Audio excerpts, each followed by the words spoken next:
Hello and welcome to our second learning path in AI-300, Operationalize Machine Learning and Generative AI Solutions. I'm Barbara Andrews, a Microsoft Technical Trainer here at Microsoft, and I'm so glad you're here. Let's get started. Here's our agenda. We shift from building models to operationalizing them at scale. You'll explore how Azure Machine Learning and GitHub work together to streamline pipelines, automate training, and deploy models with confidence. By the end, you'll see how modern MLOps practices, pipelines, automation, and monitoring transform experiments into reliable, production-ready AI solutions. Cramming multiple ML steps into a manual process quickly becomes messy and hard to repeat. Azure Machine Learning pipelines solve this by connecting data preparation, training, and evaluation into a single orchestrated workflow that runs reliably end-to-end.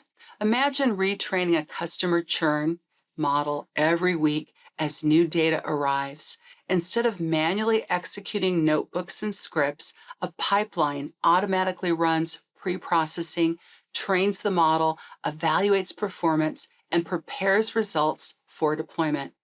We'll see how using structured ML workflows as pipelines keep every run reproducible, scalable, and ready to plug directly into your CI/CD and production environments.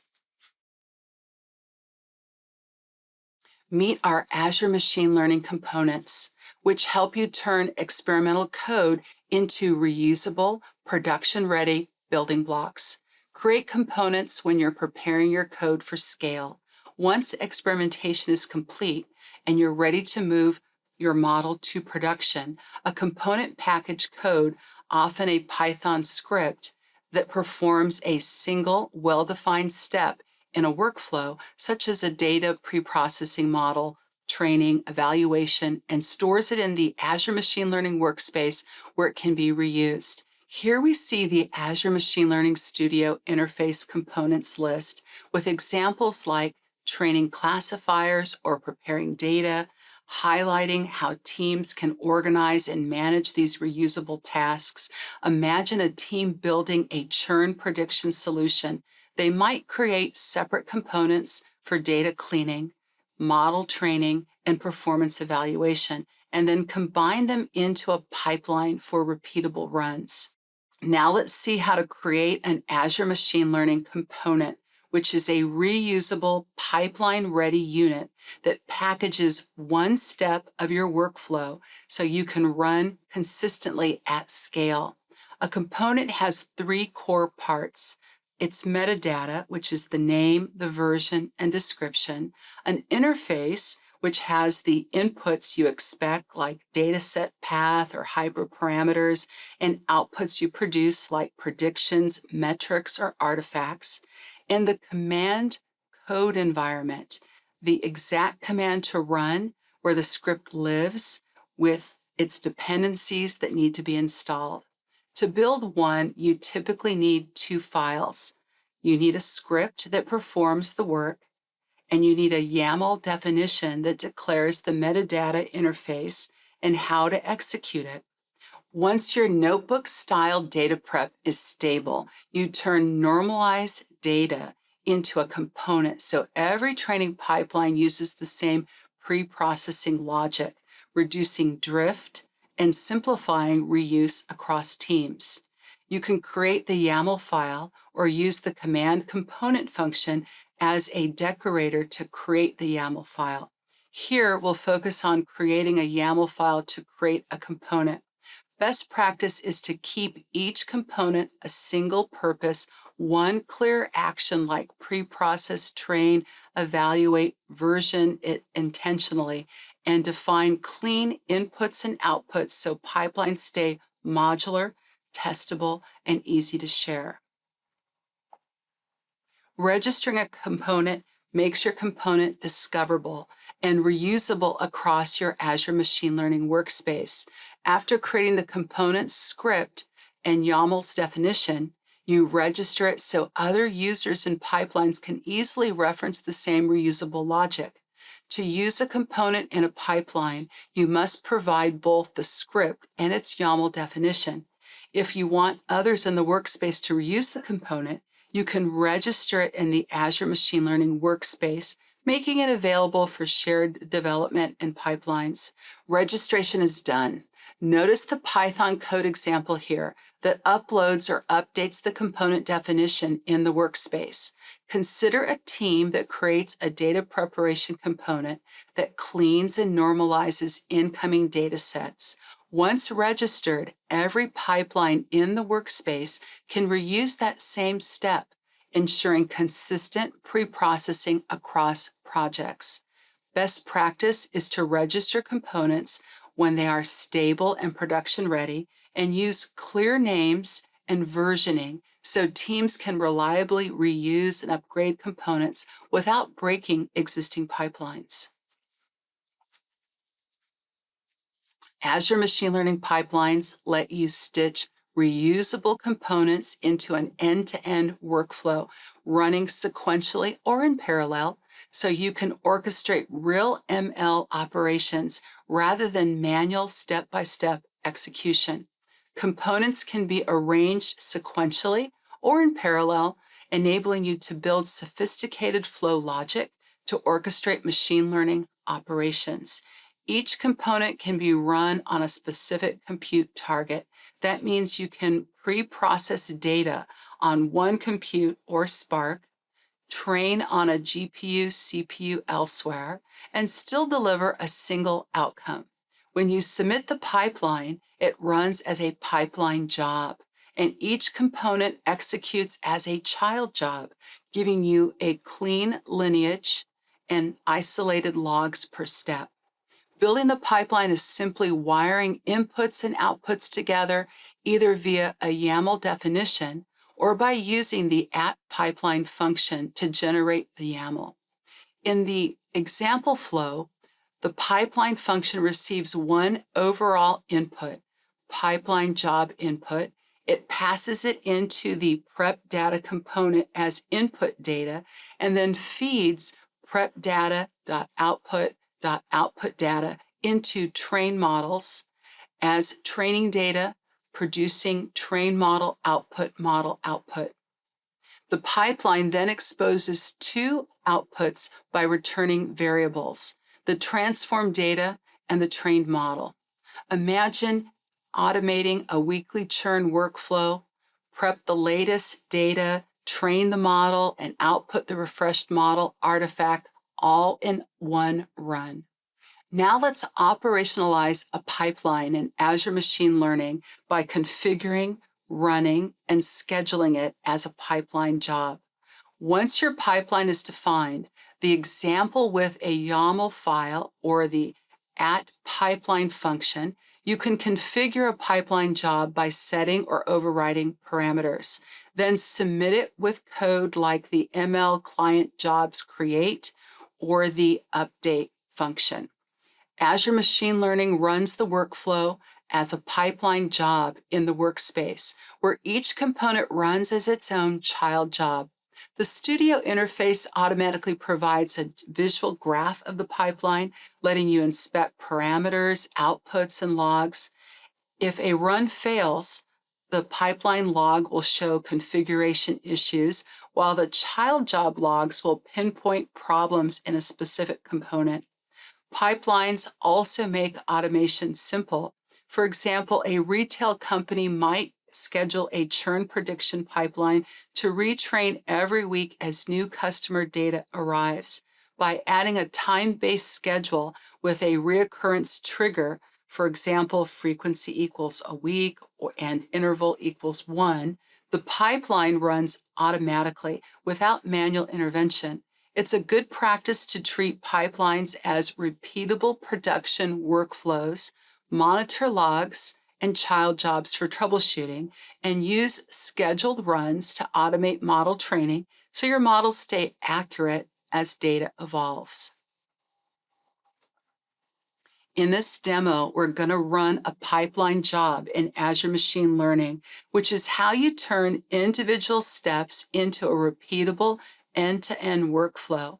And instead of manually running training and evaluation and registration, a pipeline orchestrates everything as a single reusable job.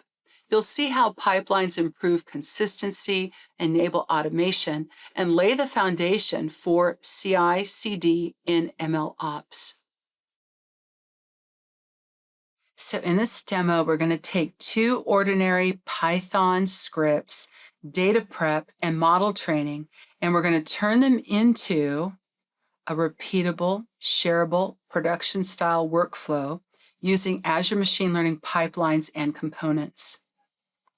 This win here is simple: fewer manual steps, cleaner lineage, and a workflow that you can run again and again, tomorrow or on a schedule, without having to re-explain what to click.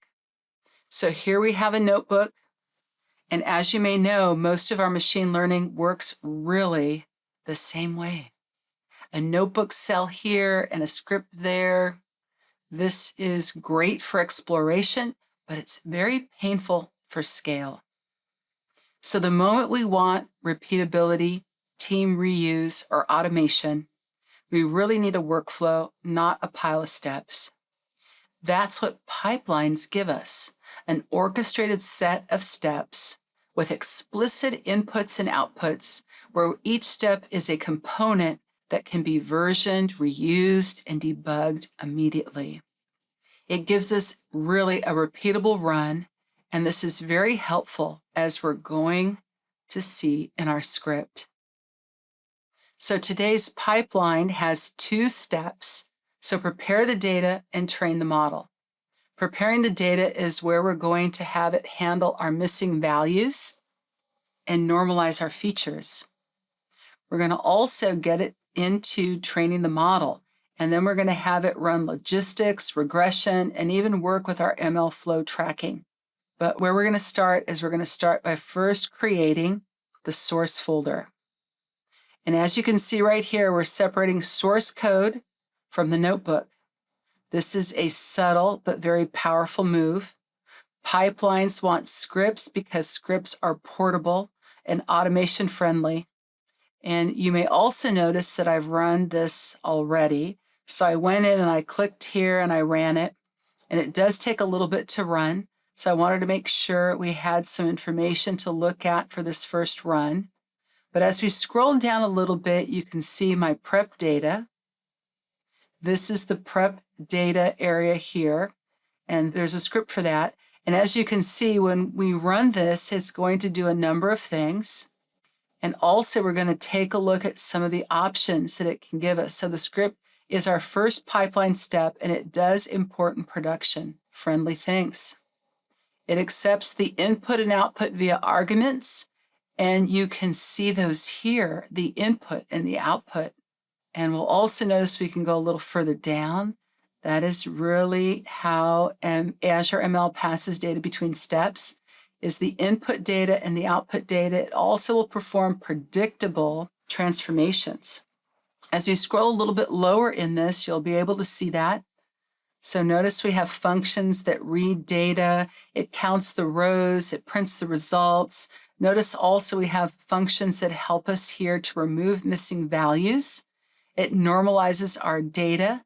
We have it here with a min-max scalar here listed, and then it ultimately is going to write the results into an output folder.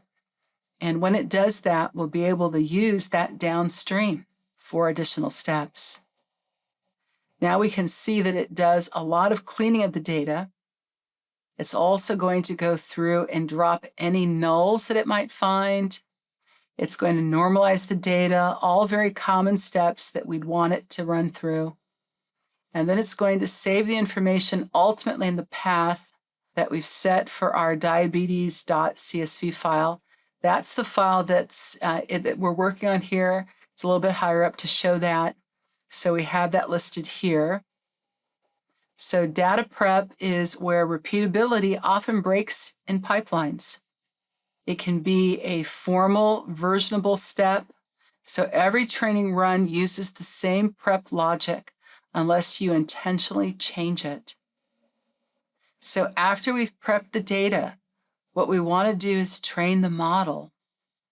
So I'm going to scroll a little bit further down in here and you will see a train model script. And when we see this script, the script trains a logistic regression model, as you can see, but the real story is operational maturity. It uses ML flow here, auto logging. It has the ability to log parameters. It saves the model artifact. It emits evaluation signals, as we can see a little further down, like accuracy and AUC. Plus, we also have it use a rock curve image. And we'll see some of that as we move down here a little bit. So in the script, you can see first that it's going to start loading all CSV from the training folder. And we can see that just a little bit further down, it also will run this, and it will split it into train and test. And as you can see a little lower in here, training and testing. Yeah, we have the ability here to see the ML flow right here. And we can see even further down that it's going to start working with logging our artifacts. So we have our ML flow model. And then we can go down a little further and we can see some of the artifacts. The rock curve, the AUC working with accuracy there also. So those are available so we can train the model. That's part of our process. And then a little lower, we're going to take a look at the option for, there's running a little bit down here, we'll have to look. And then right there, we're going to have it define some components. So this is essentially our done in YAML. So this is what our component YAML is going to do for us. And what's going to happen is we want to note that a component is reusable. That's a reusable building block. It has metadata plus inputs and outputs and runtime in the environment. It also has the command to execute. And in other words, it's the contract that turns a script into a pipeline step. So that gives us a little bit more about our component YAML as it's here. It's necessary for our contract. And as we scroll down just a little bit in here, we're going to see the first part of this, and I'll try to get most of it in on the screen there. And as we take a look at this, this is where we have YAML. That's right there. And we're going to see this and have the name, the display name, the version. And this is how we can identify and reuse this component. Then we can see we have type, and it has a command listed there. So type is command. So this is X. This is what I'm going to execute as the command job under the hood here. So we're going to execute this. And then we have our inputs and our outputs, and we can see we're going to point to a URI file for the input and a URI file for the folder. And then the code down here, and it's going to point to our source folder, which is going to get uploaded with the job. And then we can scroll a little bit lower down and we can see the environment. And this is our created environment so that the dependencies are pre-built. And then we also have our command at the bottom. This is what's going on for Azure ML. And so this is part of the first section here, prepare training data. And then we go a little bit lower and we can see that we have the writing here. It's the right file to train the model.yaml. And you can see what's going to do here. And this is very similar to the previous YAML file there. But this one here has its training data. So it has the inclusion of the URI folder because our training script is going to load all CSV files in a folder. It has the reg rate here, which is great for parameterization and later sweeps. And then you have the model output, and that's been set to ML flow. And then it tells the Azure ML that what we'd like to do is that our input is a model artifact. So this sets us up so that the Azure ML can reliably inject values, track lineage, and reproduce the runs. So this is a good setup here. And then we go a little bit lower and we're going to see we have the options to load components. And this is where YAML becomes executable, because an executable building block. And we're going to be using this to load definitions into Python so that we can wire them into a pipeline. So this is part of the statement right there. So YAML into Python objects right here. And then as we move a little bit lower, we're going to see here's the build of the pipeline itself. And this is really the aha moment, because what's going to happen with this is the pipeline to our one location. And it's the pipeline is going to take our one input, which is a registered data set like the Azure ML data, diabetes data that we see there, data, and then one that we see, it's going to go through the whole process. Step one, running the prep data and producing clean, normalized output. Then step two, consuming the output folder and training the model. And then finally, we have the ability to see the pipeline level outputs so that we can have it easily retrieved from the run. And we're going to have it give us a graph at the end. See, we have all of this built in here. So this explicit wiring that we have throughout this sample is what makes pipelines powerful. Azure ML now understands the DAG, and it can show a visual graph in the studio, which we'll see. And it can also isolate our failures. The pipeline logs will show configuration issues. We have child job logs that we can see. They'll show step level failures, and we can see that this towards the end here. And then we're going to have it print out at the end here. We'll have it get a little bit more detail about the job graph, the inputs, the outputs, the default settings. And we're going to take a look at that in just a moment here. And as I scroll a little bit further down, we can see we have here it is, some options for configuring the pipeline. So this shows us some of the configurations. So it sets the pipeline level compute notice, and it's using our cluster notice. Also, we have a pipeline level data store, and we're going to use the workspace blob store we have there. And all of this has been set up, and we have the output also at the very top here. And what we're going to do is we're going to load this, and our output mode is to upload, ensuring that the storage is accessible after the run. So all of this leads to a very bottom line here that we can submit the pipeline job through this option, and it's already been submitted and it's already been running for a little bit. So I'm hoping we have some data on it. And what we're going to do is we'll go look to see the pipelines here. And you can see that it created a pipeline for us right there. And there it's the display name, it's the experiment. You can find out a little bit more information here off to the right about it. We can also click on, let's say, the pipeline name right here, and you can see that it gives us a little graph. We are looking at, it's going to produce, it's showing us the data output, the input, how it prepared the training data, how it trains the logistic regression model. It's showing us the flow that it's going through here. And notice we have transformed data.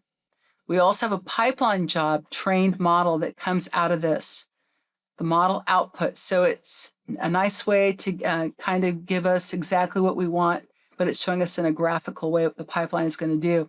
And you'll note too that this pipeline, if we wanted it to, we could go in and we could do a little profile on it. We could deploy it. So once we're ready, we should deploy it and we can test it that way.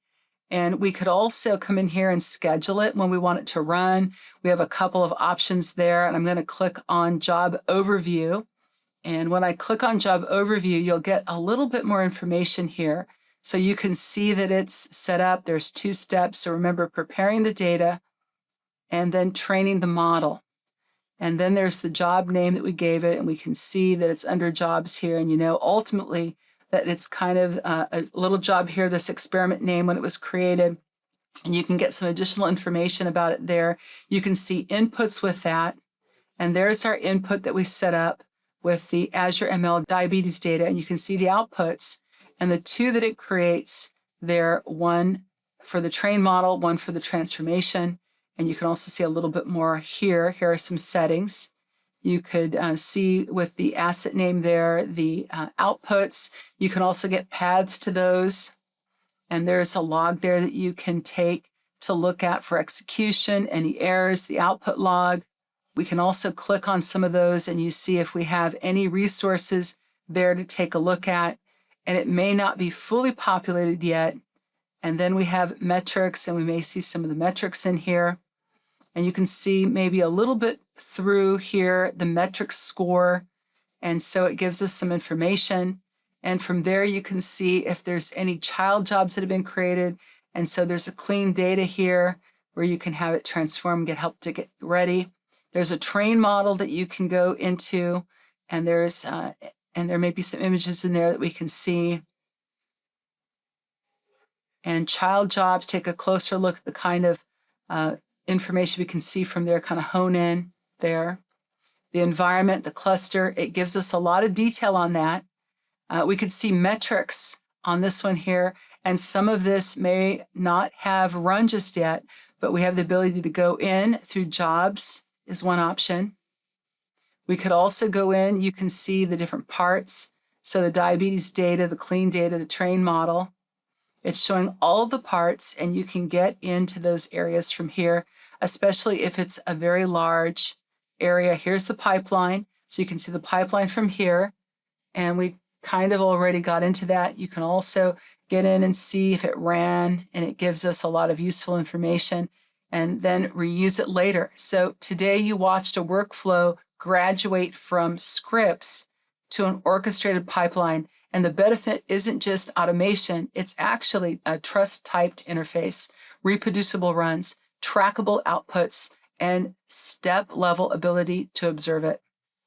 This is how real teams retain reliability and onboard new options. Contributors can work faster and operationalize ML without any issues. So this could be very helpful. I hope you enjoyed it, and looking forward to seeing you in the next video. In this exercise, you'll bring everything together and run a real end-to-end machine learning workflow in Azure Machine Learning. Instead of executing steps manually, you'll see how to package logic into reusable components, connect them into a pipeline, and run the entire process as a single orchestrated job. By the end of the exercise, you'll build and execute a pipeline that can prepare data, train a model, and run automatically on a schedule. The same approach real teams use to operationalize machine learning to keep models improving and running reliably in production.